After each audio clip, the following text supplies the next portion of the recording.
Kita beralih ke informasi lain, Saudara. Warga terdampak pergeseran tanah di dua kampung di Desa Pasir Muncul, Kecamatan Sukatani, Purwakarta mengaku kini membutuhkan makanan bergizi untuk anak-anak. Selain itu, pengungsi juga butuh pakaian ganti karena saat pengungsi tak sempat menyelamatkan pakaian. Sabtu siang, sejumlah pengungsi yang didominasi anak dan perempuan masih bertahan di lokasi pengungsian di kantor Balai Desa Pasir Muncul, Kecamatan Sukatani, Purwakarta, Jawa Barat. Tercatat sebanyak 206 warga terdampak pergeseran tanah harus meninggalkan rumah mereka yang rusak. Sebanyak 48 warga terdampak mengungsi di Balai Desa, sementara sisanya berlindung tempat saudaranya. Pengungsi mengaku saat ini mereka membutuhkan makanan bergizi untuk anak-anak. Selain itu pengungsi juga membutuhkan pakaian untuk ganti karena saat pengungsi tidak sempat menyelamatkan pakaian dari rumah yang ambruk. Berapa orang, Bu? Keluarga ya empat kakak ini saudara semua, adik, ibu, bibi ini. Soalnya rumahnya kan depan-depanan gitu.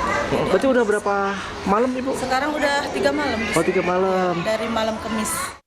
Ya kalau sekarang mah ya kita mah butuhnya ya asupan gizi lah buat anak-anak, terutama buat kita juga gitu. Makanan ya uang kalau ini soalnya kan anak-anak jajan kayak gitu Pak lah. Kalau lagi gini yang diutamakan mah yang kemungkinan makanan lah yang bergizi buat anak-anak gitu yang diutamakan. Lalu bagaimana kondisi terkini pengungsi korban bencana tanah bergerak dan juga rencana relokasi warga? Kita tanyakan pada jurnalis Kompas TV Hendry Irawan di salah satu lokasi pengungsian. Selamat siang Hendry, bagaimana kondisi warga siang hari ini dan warga sebelumnya juga minta direlokasi ke tempat yang lebih aman. Bagaimana realisasinya? Apakah sudah ada lokasi relokasi yang ditentukan? Ya, baik Bella dan juga saudara, hingga siang ini warga masih bertahan di lokasi pengungsian karena memang rumah mereka sudah tidak bisa dihuni lagi akibat pergerakan tanah yang terjadi pada Rabu malam kemarin. Di lokasi ini tercatat ada 48 orang atau jiwa yang mengungsi di Balai Desa Pasir Muncul, sementara sisanya sebanyak 106 warga yang terdampak itu mengungsi di tempat saudara ataupun mengontrak di tempat lain.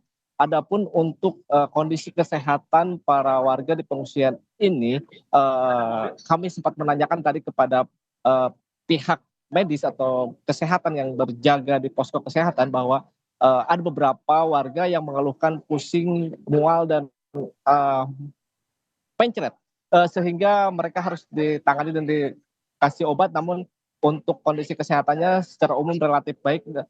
Begitu juga dengan kebutuhan-kebutuhan para pengungsi di lokasi pengungsian Balai Desa ini sebenarnya sudah tercukupi. Mungkin ada beberapa saja seperti mereka mengeluhkan kondisi makanan bergizi atau sangat membutuhkan makanan bergizi bagi anak-anak mereka karena memang mereka kesulitan untuk mendapatkan makanan bergizi seperti susu, vitamin dan lain sebagainya untuk anak-anak mereka yang juga ikut ke pengungsian ini. Selain itu pun mereka juga mengeluhkan membutuhkan pakaian untuk ganti karena saat mengungsi ke sini tidak sempat membereskan ataupun membawa pakaian ganti mereka karena memang rumah mereka sudah ambruk sekarang rata dengan tanah sehingga mereka tidak bisa lagi untuk mengambilnya.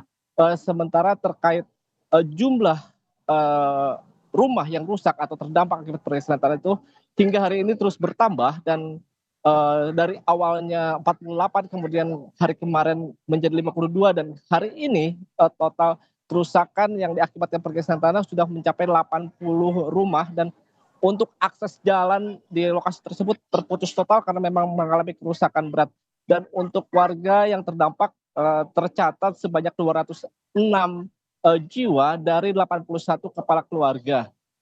Bella. Lalu untuk rencana relokasi seperti apa Hendry? Ya, untuk relokasi sendiri pemerintah daerah Kabupaten Purwakarta telah menyiapkan dua opsi lahan, yakni di lahan milik Desa Pasir Muncul sendiri dan lahan milik PTPN. Namun semua lahan itu masih menunggu dari penelitian dari pihak Pusat Vulkanologi Mitigasi Bencana Geologi yang akan meneliti kondisi lahan di kedua lahan tersebut dan juga lahan di lokasi bencana pergerakan tanah di Desa Pasir Muncul ini apakah lahan tersebut masih bisa ditempati atau memang harus direlokasi ke 2 tempat yang disiapkan oleh pihak Pemda Purwakarta. Adapun pihak BPBD mengkhawatirkan dengan pergerakan tanah di lokasi tersebut yang begitu masif dan lokasi tersebut cukup berdekatan dengan tol Cipularang sehingga dikhawatirkan pergerakan tanah akan merembet hingga objek vital tol Cipularang sendiri, sehingga sangat butuh dilakukan penelitian mendalam terkait kondisi tanah di wilayah tersebut agar tidak mengganggu akses atau jalur tol Cipularang. Bella. Baik, kita akan nantikan bersama seperti apa nanti hasil dari pemeriksaan untuk kualitas tanah di sana. Terima kasih Hendy Irawan langsung dari Purwakarta. Selamat bertugas kembali dan berhati-hati.